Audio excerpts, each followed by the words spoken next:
ಪ್ರೀತಿಯ ದ್ವಿತೀಯ PUC ವಿದ್ಯಾರ್ಥಿಗಳೇ, ಎಲ್ಲರಿಗೂ ಕೂಡ ಬೆಳಗಿನ ಶುಭೋದಯಗಳು. ಧನ್ಯವಾದಗಳು. ನಿಮ್ಮ ಪ್ರೀತಿ ಸಹಕಾರ ಸದಾ ನಮ್ಮ ಯೂಟ್ಯೂಬ್ ಚಾನಲ್ ಮೇಲೆ ಇದೇ ರೀತಿಯಾಗಿ ಇರಲಿ. ನಾನು ನಿಮ್ಮ ಇಸ್ಲಾಂ ಸರ್. ನೋಡಿ ಸರ್, ಈಗಾಗಲೇ ಎಕ್ಸಾಮ್ 1 ಕಂಪ್ಲೀಟ್ ಆಗಿದೆ, ಎಕ್ಸಾಮ್ 2 ಕೂಡ ಮುಗಿದೋಗಿದೆ, ರಿಸಲ್ಟ್ ಕೂಡ ಬಂದಿದೆ. ಆದರೂ ಕೂಡ ನಿಮಗೆ ಸ್ಯಾಟಿಸ್ಫ್ಯಾಕ್ಷನ್ ಇಲ್ಲ. ಎದರಲ್ಲಿ ಅಂದರೆ ನೀವು ಗಳಿಸಿದಂತಹ, ನೀವು ಸ್ಕೋರ್ ಮಾಡಿದಂತಹ ಅಂಕಗಳ ಮೇಲೆ, ಮಾರ್ಕ್ಸಿನ ಮೇಲೆ. So that is the reason you are writing exam 3. Not to worry. ಇದನ್ನು ಚಿಂತೆ ಮಾಡ್ಕೊಂಡು ಕೂತ್ಕೊಂಡ್ರೆ ಚಿಂತೆನಲ್ಲೇ ಮುಳುಗೋಗ್ಬಿಡ್ತೀರಾ. ಇದಕ್ಕೆ ಸೊಲ್ಯೂಷನ್ ಬಹಳ ಈಸಿಯಾಗಿದೆ. ಏನು ಓದಬೇಕು ಅಂತ ಮೊದಲು ಹೇಳ್ತೇನೆ.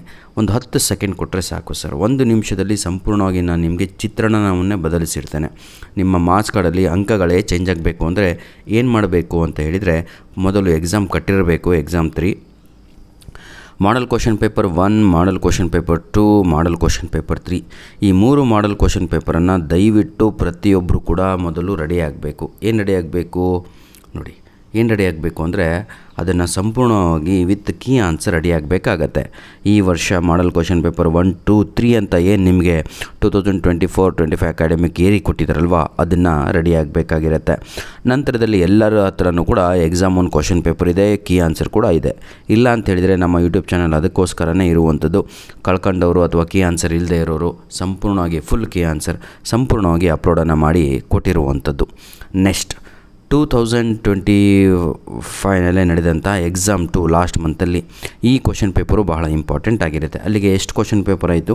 5 ಕ್ವಶನ್ ಪೇಪರ್ ಆಯಿತು. ನಾನು ನಿಮಗೆ 2 ಕ್ವಶನ್ ಪೇಪರನ್ನು ಲಿಂಕನ್ನು ಇದೇ ವಿಡಿಯೋದ ಡಿಸ್ಕ್ರಿಪ್ಷನ್ ಬಾಕ್ಸಲ್ಲಿ ನೀಡ್ತಾ ಇದ್ದೇನೆ. ಒಂದು ಅಪ್ಲೋಡ್ ಮಾಡ್ತಾ ಇದ್ದೇನೆ, ಒಂದು ಲಿಂಕನ್ನು ಕೊಟ್ಟಿರ್ತೇನೆ. ಈ 5 ಕ್ವಶನ್ ಪೇಪರ್ ಸಾಕು ಸರ್, ಆಯಿತಾ? ದೇವರು ನಿಜವಾಗಿಯೂ ಹೇಳ್ತೀನಿ, ಡಿಸ್ಟ್ರಿಕ್ಷನ್ ಲೆವೆಲ್ಲಿಗೆ ಔಟ್ ಆಫ್ 80 70ಯನ್ನು ಕ್ರಾಸ್ ಮಾಡ್ತೀರಾ. ಯಾವಾಗ ಅಂತೇಳಿದರೆ ಒಂದು ಕ್ವಶನ್ ಆನ್ಸರು ಬಿಡ್ದಂಗೆ ಪರ್ಫೆಕ್ಷನಲ್ಲಿ ಹೋದರೆ ಎಕ್ಸಾಮಿಗೆ. ಬನ್ನಿ, without wasting out time, let me start today's video. Economics ನಮ್ಮ ಕಾಮರ್ಸ್ ವಿದ್ಯಾರ್ಥಿಗಳಾಗಿರ್ಬೋದು ಅಥವಾ ಆರ್ಟ್ಸ್ ವಿದ್ಯಾರ್ಥಿಗಳಿಗೆ ಆಗಿರ್ಬೋದು, ಹೌದಲ್ವಾ? Which one of the following is an example of micro economics? ಯಾವುದು ಸ್ಟಡಿ ಅಂತ ಇದೆ. ಇದಕ್ಕೆ ಬಹಳ ಈಸಿಯಾದ ಉತ್ತರ ಪ್ರತಿಯೊಬ್ಬರಿಗೂ ಕೂಡ ಗೊತ್ತು. That right answer is consumer behaviour is the right answer. Hope every one understood. What is the right answer? Consumer behaviour is the right answer. Question number 2 ನೋಡೋಣ. Ordinal utility analysis expresses utility in dash ಅಂತ ಇದೆ. Question number 2 right answer is, my dear children, option C is the right answer. That is ranks is the right answer. Question number 3 ನೋಡ್ತಾ ಹೋಗೋಣ. As a result of the increase in the number of firms there is increase in supply, then the supply curve is dash ಅಂತ ಇದೆ. Question number 3ಕ್ಕೆ ಸರಿಯಾದ ಉತ್ತರ ಬಂದು, ಪ್ರೀತಿಯ ವಿದ್ಯಾರ್ಥಿಗಳೇ, shifts towards right ಅನ್ನುವಂಥದ್ದು ಸರಿಯಾದ ಉತ್ತರ ಆಪ್ಷನ್ ಬಿ ಆಗಿರುತ್ತೆ. ಪ್ರೀತಿಯ ವಿದ್ಯಾರ್ಥಿಗಳೇ, ಈ ವಿಡಿಯೋದ ಡಿಸ್ಕ್ರಿಪ್ಷನ್ ಬಾಕ್ಸ್ನಲ್ಲಿ ಎಕನಾಮಿಕ್ಸಿಗೆ ಬೇಕಾಗಿರುವಂತಹ ಫಿಕ್ಸ್ ಕ್ವಶನ್ನು ಯಾವುದು, MCQs ಆಗಿರ್ಬೋದು, ಯಾವುದು ನೋಡಿ, ನಿಮಗೆ ಏನೆಲ್ಲ ಡೌಟ್ ಇದೆಯೋ ಅದನ್ನೆಲ್ಲ ಕ್ಲಿಯರ್ ಮಾಡ್ತಾ ಇದ್ದೇನೆ ನಾನು. ರೀಸನ್ ಇಷ್ಟೇ ನೋಡ್ರಪ್ಪ, ಸ್ವಲ್ಪ ಕ್ವಶನ್ ಪೇಪರ್ ಹಿಂದೆ ಮುಂದೆ ಆಗಿರ್ಬೋದು, ಆದರೆ ಈ ಕಾಣುತ್ತಿರುವ ಎಲ್ಲ ಪ್ರಶ್ನೆಗಳು important for your annual exam 3. ನೋಡಿ ವಿದ್ಯಾರ್ಥಿಗಳೇ, ಯಾರೆಲ್ಲ ಎಕ್ಸಾಮ್ 3 ಬರೀತಾಯಿದ್ದೀರೋ ಅವರಿಗೆ ಇವೆಲ್ಲ ಪ್ರಶ್ನೆಗಳು ಬಹಳ ಇಂಪಾರ್ಟೆಂಟ್ ಆಗಿರ್ತವೆ. ಧನ್ಯವಾದಗಳು. ನಿಮ್ಮ ಪ್ರೀತಿ ಸಹಕಾರ ಸದಾ ನಮ್ಮ ಜೊತೆ ಇದೇ ರೀತಿಯಾಗಿ ಇರಲಿ. ನೋಡಿ ವಿದ್ಯಾರ್ಥಿಗಳೇ, ಯಾರೆಲ್ಲ ಏನಂತೀರಾ ಎಕ್ಸಾಮ್ 3 ಬರೀತಾಯಿದ್ದೀರೋ ಅವರಿಗೆ ಇದೇ ವಿಡಿಯೋದ ಡಿಸ್ಕ್ರಿಪ್ಷನ್ ಬಾಕ್ಸಲ್ಲಿ ನಿಮಗೆ ಫಿಕ್ಸ್ ಕ್ವಶನ್ 2 ಮಾರ್ಕ್ಸು, ಈ 3 ಮಾರ್ಕ್ಸು, ಮ್ಯಾಚ್ ದ ಫಾಲೋಯಿಂಗು ಹಾಗೂ POQs ಅಂತ ಬರೀತಲ್ವ, ಪ್ರಾಕ್ಟಿಕಲ್ ಓರಿಯೆಂಟೆಡ್ ಕ್ವಶನ್.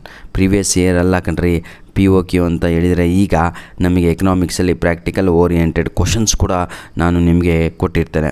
ಈ ಎಲ್ಲ ಪ್ರಶ್ನೆಗಳು ನಿಮಗೆ ಬಹಳ ಇಂಪಾರ್ಟೆಂಟ್ ಆಗಿರ್ತವೆ. ಬನ್ನಿ ಈಗ 4th ಕ್ವಶನ್ಗೆ ಆನ್ಸರನ್ನು ನೋಡೋಣ. In 1936 British economist John Maynard Keynes published his celebrated book called dash ಅಂತ ಇದೆ. Very easy answer. Option B is the right answer. That is general theory of employment, interest and money is the right answer. Clear. Question number 5 ನೋಡೋಣ. NNP is equal to GNP minus dash ಅಂತ ಇದೆ. 5ನೇ ಪ್ರಶ್ನೆಗೆ ಸರಿಯಾದ ಉತ್ತರ that option is B is the right answer. That is depreciation is the right answer. Is depreciation. Clear? ನೋಡಿ ಎಲ್ಲ question paper ನನಗೆ ಇಲ್ಲಿ 15 ಎಮ್ ಸಿ ಕ್ಯೂಸ್ ಆಗಲಿ 10 ಎಮ್ ಸಿ ಕ್ಯೂಸ್ ಆಗಲಿ ಇರಲ್ಲ. ಇಲ್ಲಿ ನಿಮಗೆ 5 ಎಮ್ ಸಿ ಕ್ಯೂಸ್ಗಳು ಮಾತ್ರ ಎಕನಾಮಿಕ್ಸಲ್ಲಿ ಇರುವಂಥದ್ದು. 5 ಫಿಲ್ ಇನ್ ದ ಬ್ಲ್ಯಾಂಕ್ಸ್ ಇರುತ್ತೆ, ಮತ್ತು 5 ಮ್ಯಾಚ್ ದ ಫಾಲೋಯಿಂಗ್ ಇರುತ್ತೆ, ಮತ್ತು 5 ಒನ್ ವರ್ಡ್ ಆನ್ಸರ್ಸ್ ಇರುತ್ತೆ. ಬನ್ನಿ ಫಿಲ್ ಇನ್ ದ ಬ್ಲ್ಯಾಂಕ್ಸನ್ನು ನೋಡೋಣ ಆಯಿತಾ. Marginal and average product curves are dash in shape ಅಂತ ಇದೆ. ಯು ಇನ್ ಶೇಪ್ ಅಂತ ಪ್ರತಿಯೊಬ್ಬರಿಗೂ ಕೂಡ ಗೊತ್ತಿರುವಂಥ ಆನ್ಸರ್ ಯು ಶೇಪ್, ಹೌದಲ್ವಾ. Inverted U shape is the right answer. Clear. Question number 7 ನೋಡೋಣ. For a price taking firm marginal revenue is equal to dash ಅಂತ ಇದೆ. Right answer is my dear children that is ಏನಂತೀರಾ AR is the right answer is AR. Question number 8 ನೋಡೋಣ. The principal motive for holding money is to carry out dash ಅಂತ ಇದೆ. Question number 8 right answer is transaction is the right answer is transaction. ಆಯಿತಾ. Question number 9 ನೋಡೋಣ. Financial year runs from dash to dash in India. Right answer is April 1 to March 31st is the right answer is April 1 to March 31st is the right answer. Clear? Yes. Question number 10 ನೋಡೋಣ. The value of a foreign currency in terms of Indian currency has increased.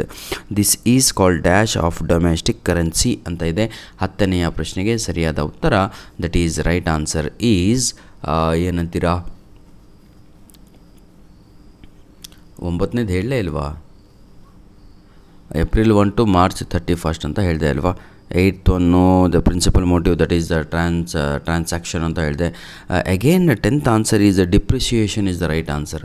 ಏನರೋ ಇದು 5ನೇ answer depreciation, 10th answer ಕೂಡ depreciation ಆಗುತ್ತೆ.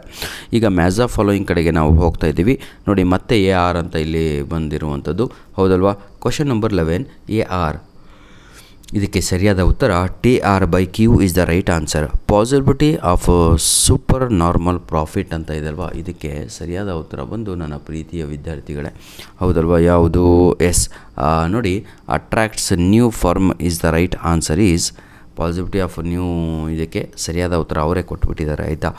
Next third ಕ್ವಶನಿಗೆ right answer is inventory. The right answer is stock variable is the right answer. Question number 14 GDP ಅಂತ ಇದಲ್ವಾ, ಇದಕ್ಕೆ ಸರಿಯಾದ ಉತ್ತರ ಪ್ರತಿಯೊಬ್ಬರಿಗೂ ಕೂಡ ಗೊತ್ತು. ಇದನ್ನು ಎಕ್ಸ್ಪ್ಯಾಂಡ್ ಮಾಡಿದರೆ ಗ್ರಾಸ್ ಡೊಮೆಸ್ಟಿಕ್ ಪ್ರಾಡಕ್ಟ್ ಅಂತ ಬರುತ್ತೆ.